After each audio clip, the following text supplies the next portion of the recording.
அவங்க வந்து யாருக்குமே உண்மையா இருக்க மாட்டாங்க. கமருதீன் விட்டு வெளியே வந்ததுக்கு அப்புறம் கமருதீனை பத்தி எவ்வளவு கேவலமா என்ன அவன் யூஸ் பண்ணிக்கிட்டான் அப்படிங்கிற வரைக்கும் அவங்க சொல்லிட்டாங்க. உங்க ரெண்டு பேரும் கல்யாணம் பண்ணி ஊரே வேடிக்கை பார்க்கணும்டா, அதுதான் அவங்க ரெண்டு பேரும் கொடுக்குற தண்டனை அப்படிங்கிற மாதிரி ரெண்டு பேருமே இருக்காங்க. உங்க toilet cleaner bison toilet cleaner குவாலிட்டியை விட பெட்டர்னு நிரூபிச்சா உங்க மொத்த பணமும் ரீஃபண்ட். பைசன் டாய்லெட் கிளீனர் இப்போது 79 ரூபாயில். ஃபெமினிஸ்ட் பார்வதி வந்து எங்கேயுமே கேட்கலையே அப்படிங்கறத கேள்வி. அந்த பார்வதியோட கேரக்டரே அதுதான். இதே இடத்துல அரோரா வந்து சாண்ட்ராவை எத்தி மிதிச்சு கீழே விழுந்திருந்தாங்க அப்படின்னா அன்னைக்கு அந்த டைம்ல பார்வதியோட ஃபெமினிஸ்ட் நீங்க பார்த்திருக்கணும். அந்த ப்ரோமோ விஜய் சேவி ரெட் கார்டை காட்டணும்னா கொண்டாடுறாங்க எல்லாரும். அதனால கமல் சாருக்கு எவ்வளவு நெகட்டிவிட்டி வந்துச்சு அப்படிங்கிறது தெரியும் இல்லையா? சோ அந்த மாதிரி ஒரு நெகட்டிவிட்டி நம்ம வாங்கிட வேணாம். இது அவருக்கு கிடைச்சிருக்க ஒரு கோல்டன் ஆப்பர்ச்சுனிட்டி. ஒரு நம்மளாம் ரிவ்யூவர்ஸ் நமக்கே இவ்வளவு பதட்டமா இவ்வளவு இதா இருக்குன்னா ஒரு ஆடியன்ஸ், ஃபேமிலி ஆடியன்ஸ்லாம் இந்த ஷோ பார்க்கும்போது அவங்களுக்கு ரொம்ப பதட்டமா இருந்திருக்கும். அது லவ் வரைக்கும் இருந்தா கூட பரவாயில்ல. அது எனக்கு லஸ்டா மாறிச்சோ அன்னைக்கே வந்து ரொம்ப எக்ஸ்ட்ரீமுக்கு போயிட்டாங்களோ அப்படிங்கிற மாதிரி இருந்துச்சு. நாய் குலைச்சதுக்கு இவங்க ஒருவேளை கிஸ் பண்ணிருப்பாங்களோ அப்படின்னு. ஆமா நாங்க கிஸ் தான் பண்ணோம்னு அவரே ஒத்துக்கிட்டா. அவங்க வந்து யாருக்குமே உண்மையா இருக்க மாட்டாங்க. கமருதீன் விட்டு வெளியே வந்ததுக்கு அப்புறம் கமருதீனை பத்தி எவ்வளவு கேவலமா என்ன அவன் யூஸ் பண்ணிக்கிட்டான் அப்படிங்கிற வரைக்கும் அவங்க சொல்லிட்டாங்க. உங்க ரெண்டு பேரும் கல்யாணம் பண்ணி ஊரே வேடிக்கை பார்க்கணும்டா, அதுதான் அவங்க ரெண்டு பேரும் கொடுக்குற தண்டனை அப்படிங்கிற மாதிரி ரெண்டு பேருமே இருக்காங்க. இங்க ஒழுக்கத்து மேல யாராச்சும் ஒருத்தவங்க சந்தேகப்பட்டு பேசிட்டா கூட இவங்க கோவப்படுறது நியாயம்ன்றலாம். இருக்கிற எல்லா ஒழுங்கினமான வேலையும் இந்த வீட்டுல பார்த்துட்டு சாண்ட்ரா சொன்னதுக்கு கோவம் வருதுன்னா எப்படி அவங்களுக்கு எல்லாம் மனசாட்சி இல்லாம கோவம் வருது? எஸ்பெஷலி அந்த 3 பேரும் போய் நின்றுகிட்டு வம்பிழுத்தாங்க பாருங்க. கமருதீன் ரொம்ப சாட்டிஸ்ஃபைடா இருந்துச்சு பாக்குறதுக்கு. அது இது அப்படி இப்படின்னு எப்படி பார்த்தாலும் இதுதான் ஹிட்டான ஆஃபர். குறைந்த விலை நிறைந்த தரம், தங்கள் தேவைகள் அனைத்தும் ஒரே இடத்தில். ஜெயச்சந்திரன். இண்டெக்ஸ் பார்க்க எல்லாருக்கும் வணக்கம். நான் ரெஜிராஜ் தேம்பாவன். ஸோ இன்னைக்கு நம்ம கூட வந்து bigg boss reviewer Shafi bro தான் இருக்கிறாப்ல. வணக்கம் ப்ரோ. வணக்கம். எப்படி இருக்கிறீங்க? நல்லா இருக்கு. எப்படி இருக்கீங்க? நல்லா இருக்கிறேன். பிக் பாஸ் 9 அப்படியே ஃபயரா போய்கிட்டு இருக்கு. உங்களுக்கு எப்படி இருக்குது? ரொம்ப ஃபயரா தான் போயிட்டு இருக்குது. இது வரைக்கும் அதாவது மட்டமான சீசன் அப்படிங்கிற மாதிரி இருந்துச்சு. இப்போ ரொம்ப மட்டமான சீசன் அப்படிங்கிற மாதிரி இவ்வளவு தூரம் காலத்துல இறங்கி பண்ணுவாங்களா அப்படிங்கிற மாதிரி ஆயிடுச்சு. இதுக்கு முன்னாடி பார்வதி அண்ட் கமருதீன் மேல நம்மளுக்கு ஒரு அபிப்பிராயம் இருந்துச்சு. இவங்க திருந்த மாட்டாங்க, திருந்தாத ஜென்மங்கள் தான் ரெண்டு பேரும் அப்படிங்கிற மாதிரி பார்த்துட்டு இருந்தோம். பட் இவங்க இப்படித்தான் கடந்து போயிருந்தோம்ல. பட் இன்னைக்கு இவ்வளவு எக்ஸ்ட்ரீம் வரைக்கும் போவானுங்களா அப்படிங்கிற மாதிரி எதிர்பார்க்கவே இல்லை. அந்த கமருதீன் சாண்ட்ரா மேல விட்ட வார்த்தைகள் அது எல்லாமே வந்து ரொம்ப எக்ஸ்ட்ரீமா இருந்துச்சு. ஆடியன்ஸே கொந்தளிக்க வச்சிருச்சோ அப்படிங்கிற மாதிரி தான் இருந்துச்சு. அப்படி பேர் செருப்பெல்லாம் எடுத்து அடிக்கிற அளவுக்கு கொண்டு போய் விட்டுருச்சுன்னும் போது நேற்று ஒரு நாள் வந்து மொத்த சோசியல் மீடியாவும் வேற எதை பத்தியும் பேசல. முழுக்க இவங்க ரெண்டு பேரை மட்டும் தான் கழுவி ஊத்திருக்காங்கன்ற மாதிரி தான் இருக்கு. ஆமா ப்ரோ, எனக்கு தெரிஞ்சு நேற்று முழுக்க சோசியல் மீடியா, அதாவது பிக் பாஸ் லவர்களுக்கு நேற்று சோசியல் மீடியால நேற்று நைட்டு ஒரு சோக நாளா இருந்தாலும் இன்னைக்கு மத்தியானத்துக்கு மேல வந்து ஏழை பண்டிகையை கொண்டாடுங்களே அப்படின்ட்டு அந்த ப்ரோமோ விஜய் சேவி ரெட் கார்டை காட்டணும்னா கொண்டாடுறாங்க எல்லாரும். அது எப்படி இருக்கு ப்ரோ உங்களுக்கு பாக்குறதுக்கு? ஃபர்ஸ்ட் ப்ரோமோல வந்துட்டு பின்னாடி ரெட் கலர்ல ஒரு பேக்ரவுண்ட் வச்சு பேசும்போது ரெட் கலர் ஏதோ ரெட் கார்டுன்ற மாதிரி ஒரு ஹிண்ட் கொடுக்குறாங்க போல இருக்கு. ஆனா அந்த எபிசோட்ல ஒண்ணு இருக்காது அப்படிங்கிற மாதிரி தான் கமெண்ட்ஸ் நிறைய போட்டிருந்தாங்க. ஆனா அடுத்த ப்ரோமோலயே ரெட் கார்டை தூக்கி காமிச்சிருக்காப்புல. சோ தெரியும், விஜய் சேதுபதிக்கே தெரியும் இல்லையா கன்ஃபார்மா. ஏன்னா இந்த எக்ஸ்ட்ரீம் வரைக்கும் போயிடுச்சு. இதுக்கு முன்னாடி இருக்கிற எக்ஸ் கண்டஸ்டன்ஸ் 50 பேருமே ஸ்டோரி வச்சுட்டாங்க. எல்லாருமே ரெட் கார்டு கொடுங்க அப்படிங்கிற மாதிரி பேசிட்டாங்க. வெளியே ஆடியன்ஸ்லாம் எந்த அளவுக்கு கொந்தளிச்சாங்கன்றதையும் அந்த மனுஷன் பார்த்துருப்பாப்ல. ஏன்னா அந்த மனுஷன் நார்மலாவே சோசியல் மீடியால பயங்கர ஆக்டிவா இருக்கிற ஒரு பர்சன் தான். சோ இந்த ஸ்டேஜ்ல நம்ம இப்படி ஒரு விஷயத்தை எடுக்கல அப்படின்னா அந்த அம்புட்டு நெகட்டிவிட்டி நம்ம மேல திரும்பிடும். அது சீசன் 7ல பார்த்திருப்பார்ல எப்படின்னா. ஆமா, மாயாக்கு கமல் சாருக்கு எவ்வளவு நெகட்டிவிட்டி வந்துச்சு அப்படிங்கிறது தெரியும் இல்லையா? சோ அந்த மாதிரி ஒரு நெகட்டிவிட்டியை நம்ம வாங்கிட வேணாம். ஏன்னா இந்த சீசன்ல ஹோஸ்டிங்கே வந்து அந்த அளவுக்கு இல்லை அப்படிங்கிற ஆல்ரெடி ஒரு விமர்சனம் வந்து அவர் மேல இருக்குதுங்கும் போது இது அவருக்கு கிடைச்சிருக்கிற ஒரு கோல்டன் ஆப்பர்ச்சுனிட்டி. இதை மிஸ் பண்ணிட்டாருனா அவனதான் அப்படின்னு சொல்லிட்டு பக்காவா களத்துல இறங்கி 2 ரெட் கார்டை கொடுத்து 2 பேரையும் அமிச்சு போதும் நம்ம கண்டென்ட்னு சொல்லி அமிச்சு வச்சிருக்காங்க. ஆமா, ஆனா உண்மைக்கும் ப்ரோ சீசன் 9 யாருக்கு டேர்னிங் பாயிண்டே இல்லையா? விஜய் சேவி சாருக்கு பயங்கரமான ஒரு டேர்னிங் பாயிண்ட் சொல்லலாம். கொண்டாடுறாங்க விஜய் சேவி சார் அப்படிங்கிறது தான். ஓகே, நான் இப்போ வந்து இவங்க 2 பேரை பத்தி பேசுவோம். பாரு கமருதீன் இவங்க பத்தி என்ன பேசுனாலே கடுப்பா இருக்கு. ஏன்னா பாருன்னு ஒரு கேரக்டர் வச்சுக்கோங்களேன். இந்த சீசன்ல பெருசா எந்த டாஸ்க்குமே போகல, யாருமே பெருசா எந்த ஒரு செயலும் செய்யல, இன்னொன்று ஒரு ஆக்டிவிட்டி செய்யல, எதுவுமே செய்யல. முழுக்க வாயால மட்டுமே வளர்ந்த சீசன்னா சீசன் 9. அதுல முக்கியமான காரணம் பாரு. அப்படிப்பட்ட ஒரு ஆளுப்பா, ஒருத்தான கண்டஸ்டன்ட் ஒரு சிலர் சொல்றாங்க. ஒரு ஆளு ஒருத்தான கண்டஸ்டன்ட் என்ன வேலை பாக்குறாங்கன்னு இருக்குல்ல அப்படின்னு ஒரு ஆள். நீங்க என்ன சொல்றீங்க பாருவை பத்தி? எனக்கு தெரிஞ்சு ஒருத்தான கண்டஸ்டன்ஸ் சொல்ல முடியாது, ஒஸ்டான கண்டஸ்டன்ட் வேணா சொல்லலாம்.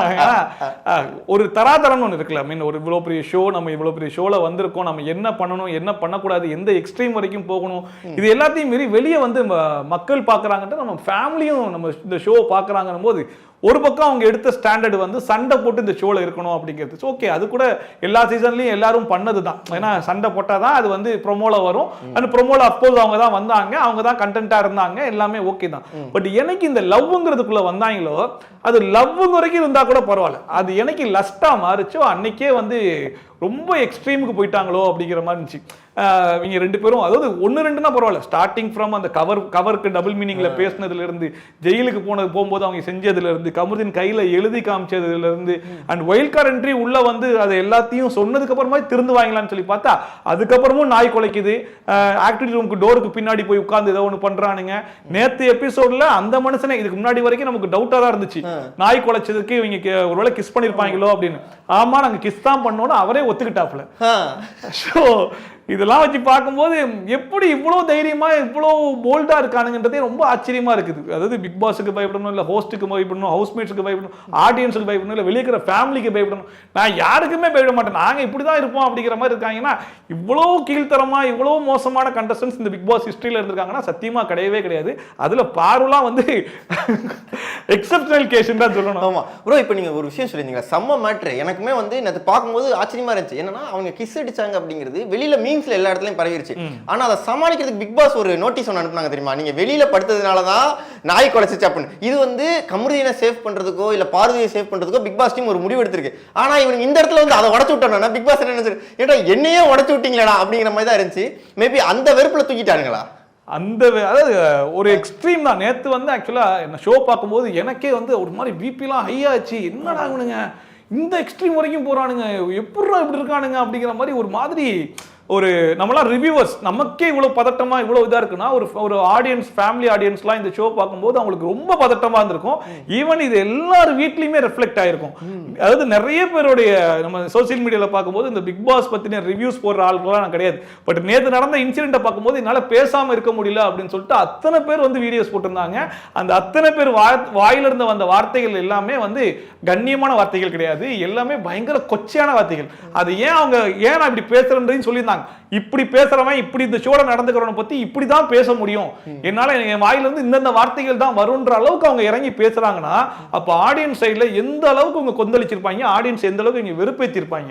சோ அவ்வளவு கீழ்த்தரமான ஆட்களை வந்து இதுக்கப்புறமும் ஷோல கண்டினியூ பண்ணி கொண்டு போகணும்ன்ற மாதிரி அவங்க நினைச்சாங்கன்னா அது ஷோக்கே மிகப்பெரிய அடியா விழும் அப்படிங்கிற மாதிரி யோசிச்சிருப்பாங்க. பிளஸ் இவங்க ரெண்டு பேரும் பயங்கரமான ஓட்டவாயாவே இருக்காங்க சொன்ன மாதிரி, அதுவுமே வந்து யோசிச்சிருப்பாங்க. விட்டா இருக்கிற எல்லா சீக்கிரத்தையும் எடுத்து இவங்களே ஒப்பிச்சிருவாங்க போலதுக்கு, ஷோ மானத்தை இவங்களே குழி தோண்டி புதைச்சிருவாங்க. ஆல்ரெடி வெளியே ஸ்டேஜ் போட்டு போராட்டம் பண்ணிட்டு இருக்காங்க, இன்னும் 2 ஸ்டேஜ் எக்ஸ்ட்ராவை இவங்களே போட்டு விட்டுருவாங்க போல இருக்கு அப்படிங்கிற மாதிரி யோசிச்சு கிளப்பி விட்டாங்களோ. கண்டிப்பா ப்ரோ. ப்ரோ எனக்கு இன்னொன்று என்னன்னா, இந்த சாண்ட்ரா வெளியில தள்ள மேட்டர் இருக்குல்ல, ஏன்னா எல்லாருக்குமே நேற்று பதவதைக்க வச்சிருச்சு. எனக்குலாம் வந்து சாண்ட்ரா மனசாட்சி இல்லையாடா அப்படிங்கும்போது, பார்லாம் வந்து மெடிக்கல்ஸ் இருக்குல்ல அப்படிங்கிறாங்க. மெடிக்கல்ஸ் இருக்குது இல்ல, உன்ட்ட மனசாட்சி இருக்கு அப்படிங்கிற மாதிரி தான் இருந்துச்சு. இன்னொன்று சாண்ட்ரா வெளில தள்ளி விட்டதுக்கு முக்கியமான காரணம் பாரு கமருதீன் இவங்க 2 பேரும் கிஸ் அடிச்சதை வந்து சாண்ட்ரா வந்து சொல்லிட்டாங்க. அந்த கடுப்புல தான் வந்து பாரு வந்து கமருதீனை மேனிபுலேட் பண்ணி ஏத்தி தள்ள வச்சாங்க அப்படின்னாங்க. உங்க கருத்து என்ன ப்ரோ? ஆமா, ஒரு பக்கம் வந்து இவங்க கமருதீனும் சாண்ட்ராவும் பேசிட்டு இருக்காங்க. இதுல பார்வதி உள்ள வர வேண்டிய அவசியம் வந்து கிடையாது. ஏன்னா சாண்ட்ராக்கும் பார்வதிக்கும் ஒரு நல்ல ஒரு டேர்ம்ஸ் இருந்திருக்கு. கமருதீனோட சண்டை போட்டுருக்கும் போது இவங்களுக்கு ஒரு எமோஷனல் சப்போர்ட்டா சாண்ட்ரா தான் இருந்திருக்காங்க அத்தனை நாட்கள். அதை வந்து இவங்களே கமருதீன்ட்ட எத்தனையோ வாட்டி எடுத்து சொல்லவும் செஞ்சாங்க. பட் திடீர்னு எதனால மாறினாங்கன்னா, நான் பர்சனலா சொன்ன விஷயத்தை நீ வெளியெடுத்து விட்டுட்டேன். அதுக்கு முன்னாடியே பார்வதி வந்து கமருதீனோட சேர்ந்து லூட்டிலாம் அடிக்க ஆரம்பிச்சிட்டாங்க. அண்ட் பார்வதியோடைய கேரக்டரே அதுதான். அவங்க வந்து யாருக்குமே உண்மையா இருக்க மாட்டாங்க, அது அவங்களுக்கே உண்மையா இருக்க மாட்டாங்க. கமருதீன் வந்து லவ் பண்றேன் அப்படிங்கிற மாதிரி சொன்னாலும் கமருதீன் விட்டு வெளியே வந்ததுக்கு அப்புறம் கமருதீனை பத்தி எவ்வளவு கேவலமா என்ன அவன் யூஸ் பண்ணிக்கிட்டான் அப்படிங்கிற வரைக்கும் அவங்க சொல்லிட்டாங்க.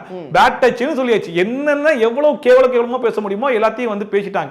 சோ அந்த ஒரு ரீசன், இது எல்லா வெஞ்சன்ஸையும் மனசுக்குள்ள வச்சுக்கிட்டு தான் இவங்க வந்து 2 பேரும் அடிச்சு தரலான்ற மாதிரி. எனக்கு ஒரு என்ன நம்பிக்கை இருந்துச்சுன்னா, பார்வதி அப்படிப்பட்ட ஆள் தான். பட் கமருதீனுக்கு எங்கேயோ ஒரு ஓரத்துல வந்து வேணான்னு தடுப்பாரு அப்படிங்கிற மாதிரி எதிர்பார்த்தேன். ஆனா அந்த மனுஷன் தான் டோரை திறந்து எத்தி மிதிச்சு வெளியே அமுச்சு விட்டதெல்லாம் பார்க்கும்போது, என்னடா ஒருத்தருக்கு ஒருத்தர் சளைச்சவனே கிடையாதடா, 2 பேரும் அதாவது உங்களுக்கு கொடுக்குற அதிகபட்ச தண்டனை நீங்க 2 பேரும் கல்யாணம் பண்ணிக்கிறதாண்டா அப்படிங்கிற மாதிரி.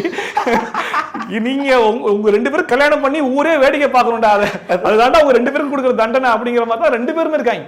இதுல வந்து தராசுல வச்சா ரெண்டு பேரும் ஈக்குவலா தான் இருப்பானுங்க. இல்ல ப்ரோ, எனக்கெல்லாம் வந்து கமருதீன் யூஸ் பண்ண வார்த்தைகள் இருக்குல்ல. ஏன்னா சாண்ட்ரா என்னதான் இருந்தாலும் 2 குழந்தைங்களுக்கு அம்மா, அவங்க வந்து ஒருத்தங்களுக்கு ஒய்ஃபா இருக்கிறாங்க போது அவங்க புருஷனை பத்தி பேசுறாங்க, குழந்தைகளை பத்தி பேசுறாங்க, அவங்கள பத்தி பேசுறாங்க, காரி துப்புறேங்கிறாங்க, ஏண்டி வாடி போடி எல்லாம் வந்துருச்சு. இது வந்து என்னன்னா லிட்டரலா அந்த ஷோக்கான அதுதான் டெக்கோரம்னு சொல்றாங்க. இப்போ அதுக்கு ஒரு பேர் வச்சிருக்காங்க. அந்த டெக்கோரம் வந்து சுத்தமா இல்லாத மாதிரி இருந்துச்சு.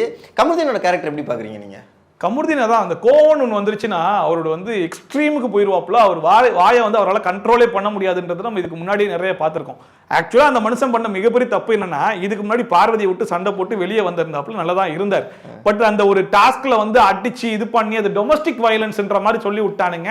வீக்கெண்ட் எபிசோட்ல கண்டிப்பா அது ஒரு இஷ்யூவா வந்து நிற்கும். அண்ட் அந்த இடத்துல வந்து பார்வதி கொஞ்சம் ஸ்ட்ராங்கா பேசிட்டானா கண்டிப்பா அது முழுக்க நமக்கு அகைன்ஸ்டா மாறிடும். அப்படிங்கிறதுனால பார்வதியை பேட்சப் பண்ணிட்டோம் அப்படின்னா பார்வதி வந்து வீக்கெண்ட் எபிசோட்ல நம்மளுக்கு அதுக்கு அகைன்ஸ்டா ஸ்ட்ராங்கா பேச மாட்டா. பிளஸ் ஹவுஸ்மேட்ஸும் பேச முடியாது. இந்த இஷ்யூவை அப்படியே ஃபேட் அவுட் பண்ணிடலாம் அப்படிங்கிற மாதிரி நினைச்சுதான் பார்வதி கூட போய் பேட்சப் பண்ணாப்ல.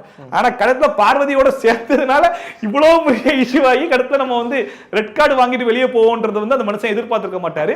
பிளஸ் சாண்ட்ரா கிட்ட பேசினது வந்து முழுக்க வெஞ்சன்ஸ் தான். ஏன்னா பார்வதி வந்து இவர்கிட்ட சண்டை போட்டு போனதுக்கு அப்புறமா சாண்ட்ரா கிட்ட தான் அதிகமா பேசிட்டு இருக்காங்க. அண்ட் சாண்ட்ரா கூட பேசிட்டு இருக்கிறதுனால சாண்ட்ரா முறைக்கிறாங்க, சாண்ட்ரா இது பண்ணிட்டு இருக்காங்கன்னு சொல்லிட்டு ஆல்ரெடி நிறைய விஷயங்கள் ஷேர் பண்ணிட்டு இருந்தார் இல்லையா. எங்கடா வாய்ப்பு கிடைக்காது சாண்ட்ரா வச்சு செய்யலாம்னு வெயிட் பண்ணிட்டு இருந்தாரு. நேற்று ஒரு க்ளோஸ்டு காருக்குள்ள கிடைச்ச உடனே கண்ட மேனிக்கு, அதாவது ஒரு கண்டஸ்டன்ட் இன்னொரு கண்டஸ்டன்ட் பத்தி பேசிக்கிறாங்கன்றது வேற. உங்க வெளியே போய் அவர் கண்டஸ்டன்டா இருந்தாலும் ஒரு வீட்டை விட்டு வெளியே போயிட்டு பிரச்சனை இழுத்து பேச வேண்டிய அவசியம் கிடையாது. 2 குழந்தைங்களுக்கு அம்மான்ற மாதிரி இழுத்து பேச வேண்டிய அவசியம் கிடையாது. நீங்க காமத்துல தானே குழந்தை பெற்றிருப்பீங்கன்ற வரைக்கும் பேசுறாருன்னா அது எவ்வளவு கீழ்த்தரமான வார்த்தைகள்ன்றது அவருக்கு தெரியுதா தெரியலையா, இல்ல அந்த போர்ஸ்ல பேசுறாரா அப்படிங்கிறது தெரியல. உள்ள இருக்கிற பல பேர் அத்தனை வாட்டி வந்து அலர்ட் பண்றாங்க. அதை பார்வதி தான் உண்மையிலேயே லவ் பண்றாங்க அப்படிங்கிற பட்சத்துல இந்த மாதிரி வார்த்தைகளை ஸ்டாப் பண்ணிருக்கணும். ஆனா பேசுன்னு சொல்லிட்டு அவங்க தான் என்கரேஜ் பண்ணிட்டு இருக்காங்க. சோ அதாவது நம்ம ஆல்ரெடி சொன்ன மாதிரி தான் இவங்க 2 பேருமே கிட்டத்தட்ட ஒருத்தருக்கு ஒருத்தர் சலைச்சவங்க கிடையாது. கமருதீன் வந்து ஒரு மேல் பார்வதி வந்து ஒரு ஃபீமேல் கமருதீன். இப்போ நீங்க சொன்னீங்க தெரியுமா, ஒரு பொண்ணை வந்து கமருதீன் அவ்வளவு தூரம் வந்து திட்டிக்கிட்டு இருக்கிறாப்ல, இதை வந்து பார்வதி தான் கேட்கணும் அப்படிங்க. பார்வதி வந்து சாதாரண ஆள் கிடையாது, ஃபெமினிஸ்ட் பார்வதின்னு சொல்லுவாங்க தெரியுமா, ஒரு ஃபெமினிஸ்ட் பார்வதி. அவங்க அதை மறந்துட்டீங்கன்னு நினைக்கிறேன். ஆனா அப்படிப்பட்ட ஃபெமினிஸ்ட் பார்வதி வந்து எங்கேயுமே கேட்கலையே அப்படிங்கறத கேள்வி. நீங்க என்ன சொல்றீங்க அந்த ஃபெமினிஸ்ட் பார்வதியை பத்தி? அவங்களுடைய ஐடியாலஜியே வேற. அது ஃபெமினிஸ்ட்ன்றது அவங்களுக்கு எப்பெல்லாம் சாதகமா வருதோ அப்ப மட்டும் தான் அந்த ஃபெமினிஸ்ட்லாம் தூக்கிட்டு வருவாங்களே தவிர்த்து அது மற்றபடி அவங்களுக்கு தேவையில்லாத விஷயத்துல எவ்வளவு பெண்கள் வந்து அடிபட்டாலும் சரி, என்ன இருந்தாலும் சரி, என்ன ஆனாலும் சரி, அவங்களே இறங்கி மிதிச்சு விட்டாலும் சரி, அதெல்லாம் வராது அப்படிங்கிற மாதிரி. இதே இடத்துல வேற யாரோ ஒருத்தாங்க அரோரா வந்து சாண்ட்ராவை எத்தி மிதிச்சு கீழே விழுந்திருந்தாங்க அப்படின்னா அன்னைக்கு அந்த டைம்ல பார்வதியோட ஃபெமினிஸ்ட் நீங்க பார்த்திருக்கணுமே, இறங்கி களத்துல இறங்கி அரோரா மாட்டிட்டாடா அப்படின்னு சொல்லிட்டு அவங்களோட மொத்த ஃபெமினிஸ்டையும் வெளியே காமிச்சிருப்பாங்க. பட் அந்த இடத்துல அவங்க இருக்க போய் போன டாஸ்க்ல நீங்க பண்ணீங்கல்ல, அப்ப அது சரின்றீங்களா, அப்ப இதுவும் சரின்னு சொல்லிட்டு சம்பந்தமே இல்லாம நியாயப்படுத்திட்டு இருந்தாங்க. அதாவது கொஞ்சமாச்சும் ஒரு குற்ற உணர்ச்சிங்கிறது ஏதோ ஒரு இடத்துல ஏதோ ஒரு டைம்லயாச்சும் வந்துரும்னு நினைச்சேன். இந்த டாஸ்க் டைம்ல ஒரு வேகத்துல ஏதோ ஒன்று பண்ணிடுவோம், வேகத்துல வார்த்தைகள்லாம் விட்டுரும். கொஞ்சம் நம்ம உட்காந்து தனியா உட்காந்து யோசிக்கும் போது நம்மளுக்கு ஒரு ரியலைசேஷன் வரும், ஓகே நம்ம தேவையில்லாம வார்த்தையை விட்டுட்டோம். அது கடைசி வரைக்கும் இவங்களுக்கு வரலங்கிறது தான் ஆச்சரியமாவே இருக்கு. இல்ல எந்த இடத்துலயுமே வந்து கடைசியில் உட்காந்து ரொமான்ஸ் பண்ணிக்கிட்டு இருக்கானுங்க. ஏன்னா ரொமான்ஸ் பண்ற நேரமா இது அப்படிங்கிற மாதிரி. ஏன்னா அங்க ஒருத்தர் ஃபிக்ஸ் வந்திருக்குன்னு சொல்லி ஹாஸ்பிட்டலுக்கு ஒரு கூட்டு போயிருக்காங்க, நீங்க உட்காந்து ரொமான்ஸ் பண்ணிட்டு கிடைக்கிறீங்க. யாரா அதான் சொல்றேனே, இவங்க 2 பேரும் வந்து எந்த அளவுக்கு கீழ்த்தரமா எவ்வளவு தரமா மோசமான ஒரு கண்டஸ்டன்டா இருப்பாங்கன்னா அது அவங்களுடைய செயல்ல தான் தெரியும்ன்ற மாதிரி. நேத்து அவங்களுடைய 2 பேர், அதாவது இதுக்கு முன்னாடி கமருதீன் சொல்லியிருப்பாப்ல, நேத்து நடந்த டாஸ்க்ல தான் அவ்வளவு பெரிய முகத்திரையும் கிழிஞ்சிருச்சு, எல்லாருடைய முகமும் வெளியே வந்துருச்சுன்னு சொல்லிட்டு பார்வதி சொல்லிட்டு இருந்திருப்பாப்ல. ஆனா இந்த டாஸ்க்ல அவங்க 2 பேரும் பாதி கிழிச்சிருந்தீங்க, நேத்து மொத்தத்தையும் கிழிச்சு நீங்க யாருன்றதை காட்டிட்டீங்கன்ற மாதிரி தான் இருக்கு. ஆமா, ரொம்ப ரொம்ப ஒஸ்ட் பிரதர். எனக்கு என்ன, இந்த 2 பேர் இருக்கிறானுங்கல்ல, பாரு கமருதீன், இதை யாரை மேனிபுலேட் பண்ணி கைவசம் வச்சிருக்கா? இதுல வந்து மேனிபுலேஷன் பண்றது யாருன்னு சொல்லி பார்த்தா மேக்ஸிமம் பார்வதி தான் வந்து கமருதீனை மேனிபுலேட் பண்றாங்கன்றது நல்லாவே தெரியுது. ஏன்னா பார்வதி தனியா விட்டாலும் பார்வதி அப்படிதான் இருக்காங்க, பார்வதி கமருதீனோட சேர்த்தாலும் அப்படிதான் இருக்காங்க. ஆனா கமருதீன் பார்வதியை விட்டு தனியா வந்தா அந்த மனுஷன் கொஞ்சம் நல்லா இருக்காப்புல, பார்வதியோட சேர்ந்தா வேற மாதிரி இருக்காரோ அப்படிங்கிற மாதிரி தான் நான் பாக்குறேன். இந்த சண்டைகள் இதெல்லாம் வந்து பார்வதியோட தனியா இருக்கும்போது கொஞ்சம் கம்மியா இருக்குது. என்னைக்கு பார்வதியோட சேர்றாப்புலையோ அப்ப வந்து அவரு ஒரு பார்வதியா மாறிடுறத கண் கூட பார்க்க முடியுதுன்னும் போது அப்கோர்ஸ் வந்து பார்வதி தான் மேனிபுலேட் பண்றாங்க. அது நேத்து திவ்யா கூட சொல்லியிருப்பாங்க, நீ வந்து அவ கூட சேராத, அவ கூட சேர்றதுனால தான் நீ நாசமா போற அப்படின்னு. இன்னைக்கு காலையில வினோத் கூட சொல்லியிருப்பாப்ல, நான் படிச்சு சொல்றேன்டா அவ கூட சேராதன்னு. என்ன கர்மம் வந்தாலும் வெளியே போய் பண்ணிக்கோங்கடா, இந்த வீட்டுல கேம் மட்டும் ஆடுங்கடா, அவ கூட சேராதடா, ஹாய் பாயோட நிப்பாட்டிக்கோடா அப்படின்னு சொல்லிட்டு அந்த மனுஷன் ஒரு ஃப்ரெண்ட்ஷிப் அப்படிங்கிற அடிப்படையில் எவ்வளவோ அட்வைஸ் பண்ணாப்ல. சோ இது எல்லாமே வந்து கன்சர்ன் தெரியுது. பார்வதி மேல யாருக்குமே அந்த கன்சர்ன் கடைசி வரைக்கும் வரவே இல்லை. ஏன்னா பார்வதி பத்தி இந்த வீட்டுல இருக்கிற எல்லாருக்கும் தெரியும். ஆனா கமருதீன் வந்து மேனிபுலேட் ஆகுறாரு அப்படிங்கறது நம்ம கனியோட இன்டர்வியூல கூட கனி கூட சொல்லியிருப்பாங்க. அண்ட் நேத்து நிறைய பேர் மென்ஷன் பண்ணும்போது ஓகே அப்ப அந்த மனுஷன் மேனிபுலேட் ஆக போறாரு. அண்ட் அந்த மனுஷனும் வந்து உத்தமர் அப்படி சொல்லிட முடியாது, அதுவும் விஷம் தான். பட் பார்வதியோட சேரும் போது பியூர் விஷமா மாறிடுறாப்ல. ஆமா, இப்போ நம்ம கனி என்ட்ரி பத்தி பேசணும்ல, அதுல இருந்து நான் உங்ககிட்ட கேட்கறேன், நீங்க எடுக்கும் போதே கனி சொல்லியிருந்தாப்ல அந்த நாய் குலைக்கிற மேட்டர் வந்து கிஸ் அடிக்கிறத சொல்லிட்டாங்க. ஆனா நம்மளுக்கு வந்து பிக் பாஸ் டீம்ல இருந்து ஏன்னா வெளியில படுத்ததுனால தான் நாய் குலைச்சுங்க மறுபடியும் இங்கே போய்கிட்டே இருக்கு. இப்போ அவங்களே ரிவீல் பண்ணிட்டாங்க கிஸ் அடிச்சாங்க, எதுக்கு அதை மறைக்கணும் அப்படின்னு மக்கள் மனசுல ஒரு கேள்வி இருக்கு. அது என்ன சொல்றாப்ல சஃபி ப்ரோ? ஆமா, ஒண்ணு நீங்க அந்த நாய் கொலைக்கிறது கட் பண்ணணும்னு நினைச்சிருந்தா நீங்க கட் பண்ணி தூக்கி இருக்கலாம். ஷோல இருந்து நிறைய விஷயங்களை வந்து நீங்க டெலிகாஸ்ட் பண்ண வேணாம்னு நினைச்சிருந்தா நீங்க அந்த ஷோல இருந்தே கட் பண்ணி தூக்கிடலாம். ஆனா டிஆர்பிக்காக அந்த ஒரு கான்ட்ரோவர்சிக்காக அதை நீங்க டெலிகாஸ்டும் பண்ணிடுறீங்க. அதுக்கப்புறம் வெளியே இருந்து பிரஷர் வந்துச்சா இல்ல என்னன்றது தெரியல. சோ அந்த ஒரு பிரஷர்னால அந்த ஒரு லெட்டர் அனுப்பிச்சு நீங்க நினைக்கிற மாதிரிலாம் ஒண்ணும் கிடையாது, அது வந்து ஒரு டெக்னிக்கல் இஷ்யூ அப்படிங்கிற மாதிரி நீங்க ஒரு லெட்டர் அனுப்பிச்சு ஐ மீன் வெளியே படுத்ததுனாலதான் அந்த மாதிரின்ற மாதிரி சமாளிக்கிறீங்களே, இது தேவையா? கடத்துல பாருங்க, நீங்க இது சமாளிச்சாலும் இவங்க போட்டு கொடுத்துட்டாங்கல்ல, இப்போ உங்க மானம் கப்பல் ஏறிடுச்சுன்ற மாதிரி இவங்களே எல்லாத்தையும் இது பண்ணிடுறானுங்க. ரெண்டு பேரும் பயங்கரமான ஓட்டவாய் தான். சொன்ன மாதிரி எதையுமே வந்து அதாவது இப்படி அவங்க மறைமுகமா பேசணும்னு நினைச்சா மறைமுகமா எவ்வளவோ பேசியிருக்கலாம். ஆனா இவ்வளவு வெளிப்படையா எல்லாத்தையும் இவங்களே வளரிக்கிறாங்க. அதாவது இந்த ஷோல உட்காந்து எதெல்லாம் பேசக்கூடாதோ அதெல்லாம் பேசுறாங்க, எதெல்லாம் செய்யக்கூடாதோ அதெல்லாம் செய்யறாங்க. இத்தனைக்கும் இவங்க ரெண்டு பேரும் ஒழுக்கமான ஆட்களா இருந்துட்டு இவங்க ஒழுக்கத்து மேல யாராச்சும் ஒருத்தவங்க சந்தேகப்பட்டு பேசிட்டா கூட இவங்க கோவப்படுறது நியாயம்ன்றலாம். இருக்கிற எல்லா ஒழுங்கினமான வேலையும் இந்த வீட்டுல பார்த்துட்டு சாண்ட்ரா சொன்னதுக்கு கோவம் வருதுன்னா எப்படி உங்களுக்கு எல்லாம் மனசாட்சி இல்லாம கோவம் வருது? உங்களுக்கு கூச்சமே இல்லையான்ற மாதிரி தானே தோணுது. அதுதான் ஆடியன்ஸ் சைடுல அவ்வளவு கோவம் வருது. ஆமா, இல்ல உண்மைக்கும் பிரதர் எல்லாருமே வந்து வெளியில உட்கார்ந்து இருக்கிறாங்க, நீ வெளியில வாடா வெளியில வாடா அந்த ரேஞ்சில தான் உட்கார்ந்து இருக்கிறாங்க. இன்னொன்னு ஏன்னா இந்த ஷோல இவங்க ரெண்டு பேரும் வந்து ஒஸ்ட் கண்டஸ்டன்ட் ஆனாலும் இதுல கீழே இருந்த ஒரு ஆள் பயங்கர பெஸ்ட் கண்டஸ்டன்டா நேற்று ராத்திரி மேல போய் உட்காந்துட்டாப்ல. அவர் யாருன்னா சபரி, அவரை பத்தி பேசிடுவோமா? சொல்லுங்க. எனக்கு வந்து சொன்னேன்ல அந்த மிக்சர் கண்டஸ்டன்ட் அப்படிங்கிற மாதிரி ஒவ்வொரு சீசன்லயும் நம்ம பார்ப்போம் இல்லையா, அந்த மாதிரி சபரியை நான் ஒரு மிக்சர் கண்டஸ்டன்டா தான் பார்த்தேன். ஸ்டார்டிங் ஒரு ஃபர்ஸ்ட் 2 வீக்ஸ் வந்து பயங்கர ஆக்டிவா இருந்தாப்ல. அந்த ஃபர்ஸ்ட் மார்னிங் டாக்ல கூட யாரு டைட்டில் வின்னர் ஆவான்னு சொல்லி கேட்கும்போது எல்லாரும் சபரி பேர் தான் சொன்னாங்க. அதுக்கப்புறமா சபரி எங்க இருந்தாரு என்ன நடந்து தெரியல, அப்படி இப்படி கடந்து கடைசி வரைக்கும் வந்துட்டாரு, 13வது வாரம் வரைக்கும் வந்துட்டாரு அப்படிங்கிறது ஆச்சரியமா இருந்துச்சு. பட் நேத்து அந்த டிக்கெட் ஃபினாலே ஆரம்பிச்சதுல இருந்து அந்த மனுஷன் டாஸ்க நல்லா பெர்ஃபார்ம் பண்ணாப்ல. பிளஸ் நேத்து நடந்த இன்சிடென்ட்ல அவர் டாப்பர். அந்த மனுஷன் நினைச்சிருந்தா இறங்கி இருக்க வேண்டிய அவசியம் கிடையாது. கானா வினோத் போய் பாரு போய் இறங்கி அப்படின்னு இருக்கலாம். ஏன்னா கானா வினோத்துக்கான வாய்ப்பு வந்து ரொம்ப கம்மியா தான் இருந்துச்சு. பட் யாருக்கிட்டையும் எதுவும் சொல்லிக்காம கீழே ஒரு புள்ள துடிச்சுக்கிட்டு இருக்கணும்னு டப்புன்னு கதவு திறந்து போனார் பாத்தீங்களா. அந்த டைம்ல எல்லாருடைய மனசையும் அந்த மனுஷன் வந்து சம்பாதிச்சிட்டாரோ அப்படின்னு மனுஷன். ஏன்னா மெயினா ஃபேமிலி ஆடியன்ஸ் கீழே ஒரு லேடி துடிச்சுக்கிட்டு இருக்காங்க, எல்லாரும் உட்காந்து பார்த்துக்கிட்டு இருக்காங்களே, எவனாச்சும் இறங்க மாட்டானா? அங்க இறங்குறவன் தான் ஹீரோ. அந்த ஹீரோன்ற பட்டத்தை வந்து சபரி வாங்கிட்டாப்ல. இப்ப ஓட் பேங்க் நிறைஞ்சு போச்சு. இப்ப அந்த மனுஷன் டைட்டில் வின் பண்றது கூட சான்சஸ் இருக்கோ அப்படிங்கிற அளவுக்கு.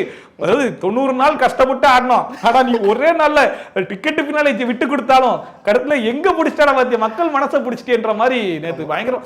அந்த இடத்துல மட்டும் கிடையாது, அதுக்கப்புறமா போயிட்டு கமருதீனை வச்சு கிளின்னு கிழிச்சாரு பாருங்க, அதுவும் பயங்கரமா இருந்துச்சு. அவர் நினைச்சிருந்தா அரோரா வந்து சொல்லணும்ன்ற அவசியம் கிடையாது. அரோரா கடைசி வரைக்கும் நீ இறங்கிறாது, நீ உள்ளே இருடி, இவங்க ரெண்டு பேரும் நீ உள்ளே பாத்ரூம் போனாலும் பரவாயில்ல, நீ அங்கேயே இரு, இவங்க ரெண்டு பேரும் மட்டும் ஜெயிச்சிடக்கூடாது அப்படிங்கிற மாதிரி அரோரா ஒரு பக்கம் ஜெயிக்க வைக்கிறதுக்கும் அந்த மனுஷன் துடிச்சதை பார்க்கும்போது பயங்கரமா இருந்துச்சு. எஸ்பெஷலி அந்த 3 பேரும் போய் நின்றுகிட்டு வம்பிழுத்தாங்க பாருங்க கமருதீன், அதெல்லாம் ரொம்ப சாட்டிஸ்ஃபைடா இருந்துச்சு பாக்குறதுக்கு. உங்க toilet cleaner bison toilet cleaner குவாலிட்டியை விட பெட்டர்னு நிரூபிச்சா உங்க மொத்த பணமும் ரீஃபண்ட். பைசன் டாய்லெட் கிளீனர் இப்போது 79 ரூபாயில். அது இது அப்படி இப்படின்னு எப்படி பார்த்தாலும் இதுதான் ஹிட்டான ஆஃபர். குறைந்த விலை நிறைந்த தரம், தங்கள் தேவைகள் அனைத்தும் ஒரே இடத்தில். ஜெயச்சந்திரன்.